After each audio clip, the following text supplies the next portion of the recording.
Welcome to God with George Ortega and Joshua Bond. This is episode number 6. We're recording it on Wednesday, October 28th, is it? I Yeah, think so. 2:28 p.m. Eastern Time. And we're continuing. This is the fourth episode we've devoted to, if we're going to talk about God, if this series is going to be about God, we have to have an understanding of what we mean when we say God. And the understanding we're trying to present is an understanding that doesn't rely on faith or belief. That if we're talking about the God basically introduced to the world in the Bible, in the Old Testament, what we've been saying, what we continue to say, is that God must by necessity exist, logically, scientifically. So, all right, Josh, start us off. So, like, where are we? We're like, we've gone through God as the creator deity, omnipotent, omniscient, omnipresent, omnibenevolent, eternal, necessary, incorporeal. And so I think we're now at transcendence. Yeah, we are. And for anybody just tuning in for the first time, we're just going through the Wikipedia article on God. Um, so, uh, yeah, do we want to kind of go through incorporeality a little bit? The article's kind of written in a back and forth manner. We left off with the sentence: God is most often held to be incorporeal, immaterial. The next Uh, sentence, go ahead. yeah, no, I'm sorry. Go ahead. Okay, so the next sentence is incorporeality and corporeality of God are related to conceptions of transcendence, being outside of nature, and immanence, being in nature. And so, I think we need to look at this word incorporeality. Um, it's got some semantic issues itself. Uh, corpo, where we get the word corporation from, right? In this sense, however, in referring to God, most people think of a body, right? So corpo also means a physical, material body. Um, so, you know, to translate that as immaterial, I think is where the confusion comes in, because you can say God doesn't have a physical body like we have, maybe. All right, he may not have a specific gender even, but that doesn't mean he's completely immaterial. And I think that's where a lot of the Well, I'd go further. I'd go further. If we're defining God as everything, and we define, let's say in physics, we define the universe as material, as what exists, I would say that the entirety of reality is God's corpus, God's body. Everything that's material is part of God. And so naturally it's his being. yeah, so maybe God doesn't just have one body like we see in religious art. We need to expand our concept to, you know, God having many bodies if we're created in the image of him, and God is everything, and also the rest of the universe. I think we And would kind of well, I mean, with many bodies, for example, like we have a lot of cells, a lot of particles within us that are us, right? But then we have this totality of us that incorporates all those cells. So God, again, is this one because like it's important that for the audience to understand that God is one, that there's one reality. And so yeah, within that one reality, God takes many, many, many different forms. yeah, and then it's important, I think, to understand that we all have a subjective experience of that reality, that one reality that's different than each other's experience. So, in a sense, we kind of have many realities that we each carry of that one reality. I think this is where, why the transcendence part comes in, because, we now know that our bodies and our actions and our mind and our, is all rooted in biology and cells and molecules, right? But you have to understand, you know, earlier religions didn't have access to that knowledge, so they had to come up with some understanding of the universe, of God, that helped them to make sense of it, to make predictions, and to, in essence, kind of have a more shared reality, a shared sense of reality, instead of everybody having their own reality. I think that's where it comes in, the transcendence part. usually we use that in terms um, talking about our self and self transcendence and healing in a different way than we use it when we're talking about God here. So um, I think that's another kind of misnomer that worked its way into this definition and all of this. And so, you know, to say um, to say God is transcendent, you know, religious people for tens of thousands, hundreds of thousands of years have thought of transcendence in I don't know why things are happening the way they are, but God is in control, so it's transcendent of my knowledge, right? But to say, you know, God doesn't exist in reality or nature, I don't think is accurate or helpful.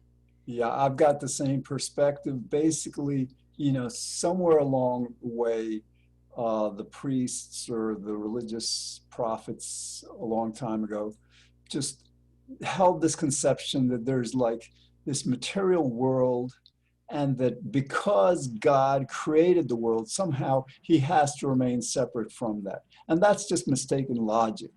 As we went through when we explored the creator attribute of God, if God was, and the eternity attribute of God, if God is eternal, and God also, and God is everything. So if God is eternal in everything and the creator, then like before God created this reality, this world, that we're, in this context, we're talking about the world as it began almost 14 billion years ago with the Big Bang. So obviously, there was only God before God created this world. So God must be, everything both in this world and what happened before, or, whatever existed before. And so you can't transcend, if God is everything, God can't transcend himself. Like it's a logical, you know, impossibility. I mean, if God is everything, you don't transcend. To transcend is to go to be different, to be apart from, and God cannot be apart from God. Yeah, I think that, you know, clarifies it pretty well.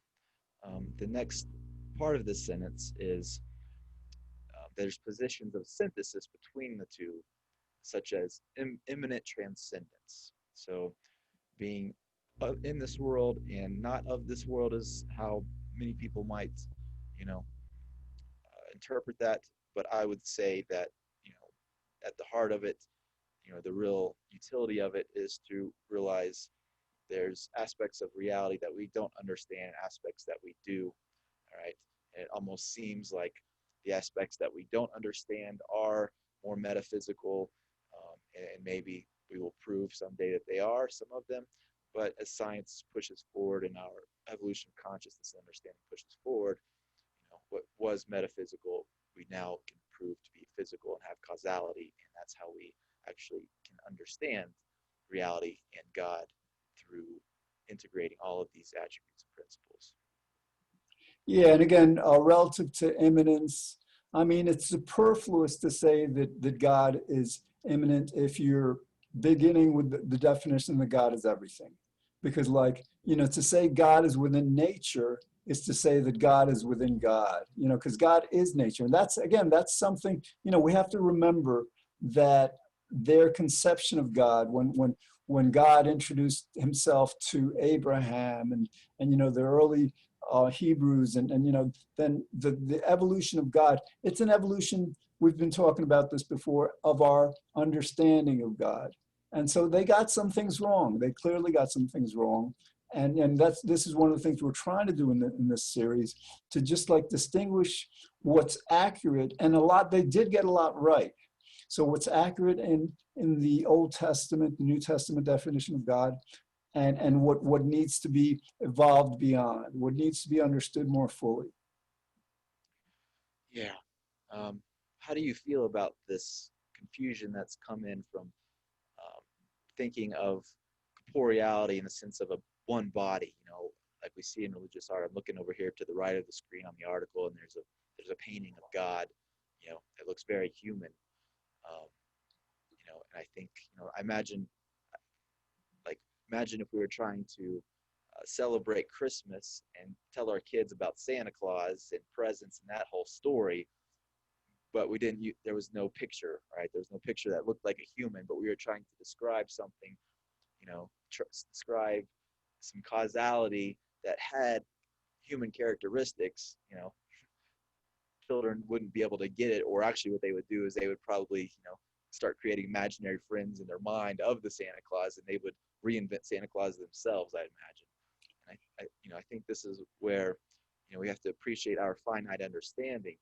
I could imagine, God might appear to us, could come and appear to us in bodily form, just as powerful as could be, and nobody doubt it.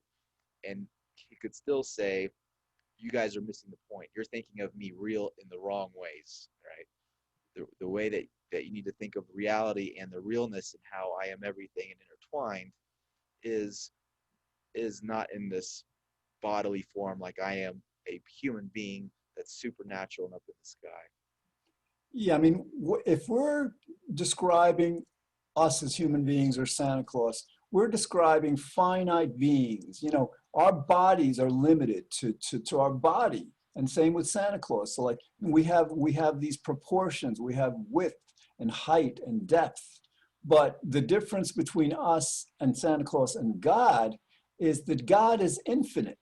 So God, encompasses every one of the over 2-3 trillion galaxies, each that have 200-300 billion stars that we know of. And presumably God is infinite. Presumably God. So how do you define?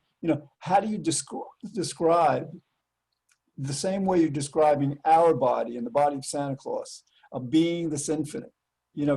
We can't, there's no dimensions to it. We can't say, well, the outside of God looks like this, because like God keeps going out and out infinitely. And God also, like, this is an interesting kind of aspect of God, that we understand that God expands outward infinitely, right? That's what it means in the physical sense to say that God is infinite. What people don't understand, which is it's really problematic in physics, I think, is that like you can also apply that concept inwardly. So like within each molecule, these atoms, and within these atoms there's these particles. Within these particles there's these quarks and other subatomic particles. And you could theoretically, logically keep going inwardly and have an infinite number of infinitely minute universes that all describe the infinity of God going inward, which is mind-blowing. Yeah, certainly. All right, George, what are you feeling? Should we keep going through this article, or you want to kind of keep talking about this? Um, There's so much to it. yeah, because like once we get through this, then we can get back to the heart of what this show. In other words, we're going through this because there are so many misconceptions of what, for example, we were talking about gender before we started this episode. Some people, believe that God is this old guy with a beard, which is inaccurate. We're talking about metaphor. That's just a way to describe God. But I think we want to go through a few more of these just to complete and like in terms of immanence, yeah, like, God is obviously within nature, but God is nature. So let's see. What else do we have? Now let's talk about, I think it's very important to talk about whether God is personal or impersonal, because we want to relate to God, and we want to relate to God in the best way possible. So what are your thoughts on God being personal? Yeah, it almost comes back to the same conversation of,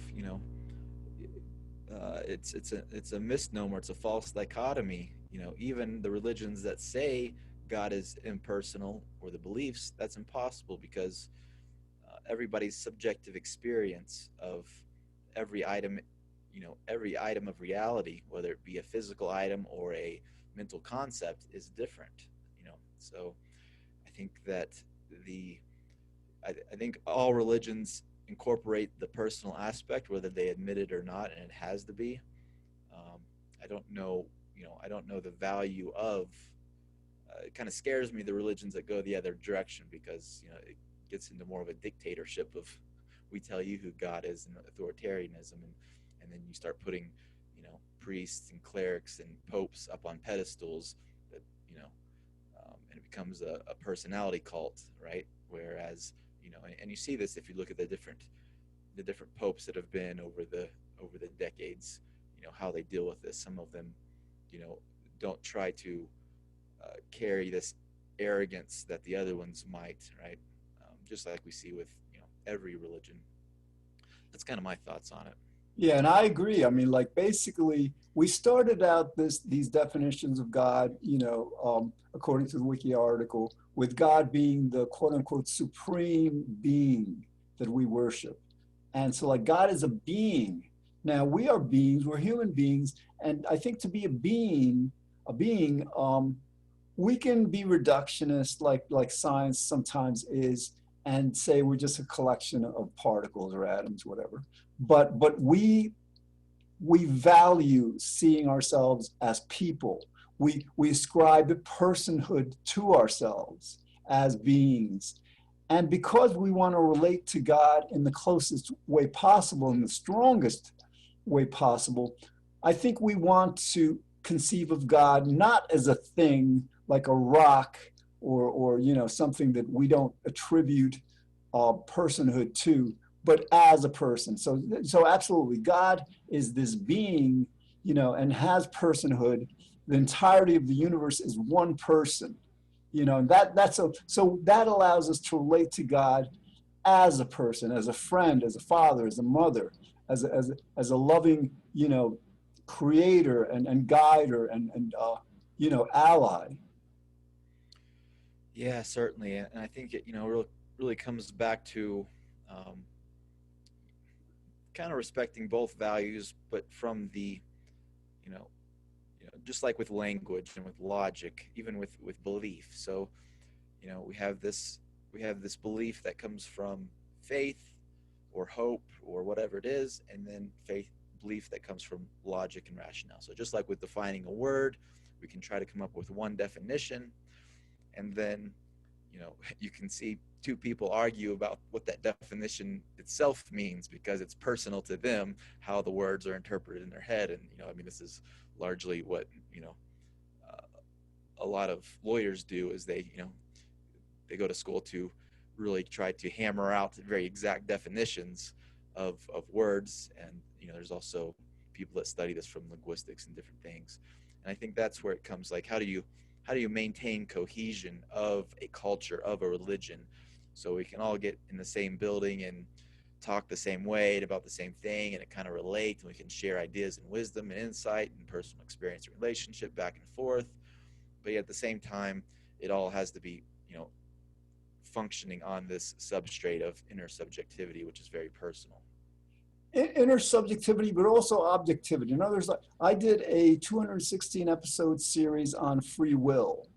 And just this idea that if God is all powerful, if there is cause and effect, this law of cause and effect, then absolutely nothing is really up to us as human beings fundamentally. We have no free will. Now, with the term free will, a lot of people have difficulty accepting that truth. They like this, their ego likes this attribution of authorship of what we do and all. So basically, it's very important. And so what they do to try to maintain this idea that they have a free will is they change the definition of free will, away from what it's been defined, away from what's relevant and what's salient in the discussion. And so, yeah, you can see how sometimes with the definitions of God, people may try to do that, to serve not so much an objective truth, but what they need to believe, emotionally. So, and that's actually why it's important that we're going through this. There have been,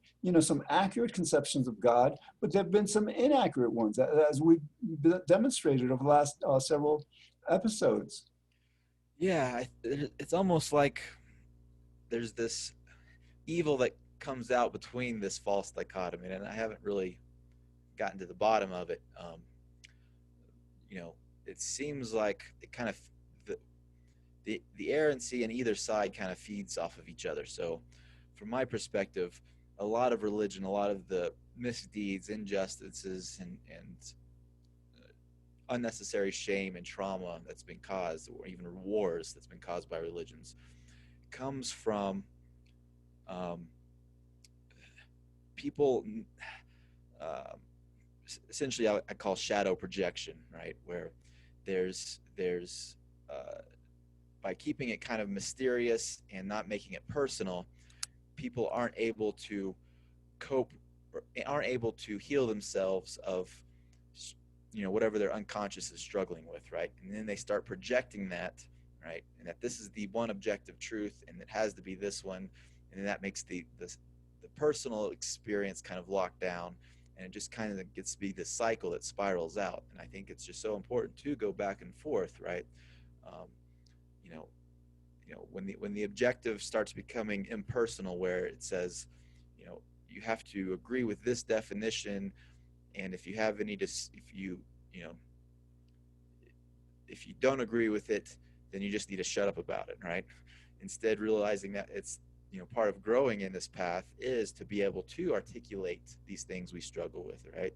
And I think that's how you arrive at the ability for more people to agree on objective, a more objective reality, right? And then not kind of harbor this kind of inner frustration where they feel this way but they can't articulate or they can't say whatever it is. Absolutely. I mean, within Judaism, Christianity, and Islam today, they can't accept this truth that we don't have a free will. You know, and generally they try to stifle discussion. I mean, I experienced this in the synagogues that where I attend classes. I experience it in what I read. Of the religions, and so that's why it's important to have series like this, that explore the concept of God, and explore it not exclusively based on what some guy 1,000 or 2 or 3,000 years ago said, but on what makes sense, what's logical, what's this is kind of like science attempts to discern objective truth. And that's what we're trying to do now. So I guess there are different kinds of conceptions that may apply, because we are subjective beings, but in science we overcome those. In science, we look at the evidence and the logic, and we reach what we believe. It's always a matter of belief, or our best guess is the accurate understanding of whatever. And that's why it's important for us who are outside of organized religion to help religion advance, because they're stuck. The three major religions, Judaism, Christianity, and Islam, they're pretty much not alive anymore. They've stopped searching. They believe, well, we've got the truth, and we're uncomfortable evolving beyond this. Fine, they make some changes along the edges. They allow, women to be rabbis and priests and all that. But, in terms of like evolving to a more accurate understanding of God and reality and who we are within this reality, they really have, stifled any debate. They're afraid of the implications of that. And so it's important for us to continue with this. All right, let's go with another. So I think in terms of gender, I think we decided that yeah, God is everything. God is both male and female. And if there are other genders besides male and female, God would be that too. It's like, and we can, it's like, what we're talking about now, we can describe God as being genderless, I suppose, right? That God is like, but I think it's probably more accurate and if we define the female gender as having certain attributes and the male gender having certain attributes, God being everything has them all. God is not this old, white guy with a beard sitting on this throne. God is in Judaism, God has this female presence known as the Shekinah. In Hinduism, probably God has many, many other kinds of forms. Yeah, certainly. Yeah, it doesn't seem, it seems like really, the article uses this term gender, but from my experience, when whether it's God's gender or gender transitions that people go through or questioning, you know the more accurate term to use from a religious perspective is sexuality, because that's always the issue when you really get down to it for so many people who think that you know they think that they're really trying to define God based on this gender or that gender, because a male is supposed to act a certain way or a female is supposed to act a certain way.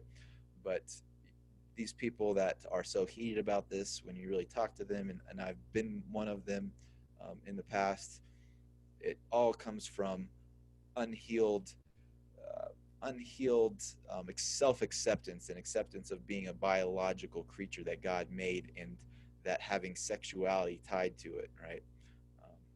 And that's beyond the scope of this series. Maybe we'll do another No, show that on is that important sometime in because, the like, future.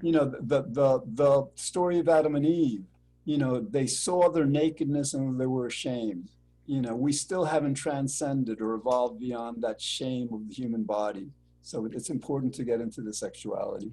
Yeah, Uh, I mean, for me, I kind of summarize it as, I came to this realization that unfortunately a lot of the religions are kind of misogynist, and there's a further truth, I think, that at the core of misogyny, you'll always find emasculation, and at the core of emasculation, you'll always find misogyny. And so what it really is an unhealthy perspective and relationship on sexuality in general, and that religions, have evolved to use that as a tool to try to control not just sexual behavior, but all forms of behavior and relationships in the world.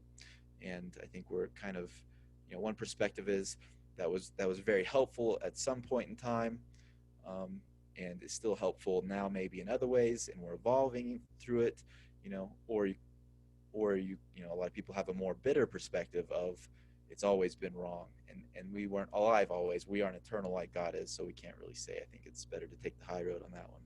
Yeah, it's interesting when the concept of God, for example, like the moon god was worshipped before the sun god, and the moon god was feminine. So it may have been that initially, before Abraham, religion, monotheism, and this concept of God or gods was matrilineal. Then it became patrilineal, and now we're kind of like or patriarchal, matriarchal, and so now we're blending them together. The God is both. All right, so we've got about 30 seconds left. We've got a few more attributes I think I want to go through. And then, then what we'll do is like derive. It's important to understand that God is an absolutely logical necessity, that like God cannot not exist. So we'll do that in the next episode. And then we can get back to the purpose of the show of explaining why relating to God can help us create a much better world. Okay, thanks for watching, and I'll see you next time.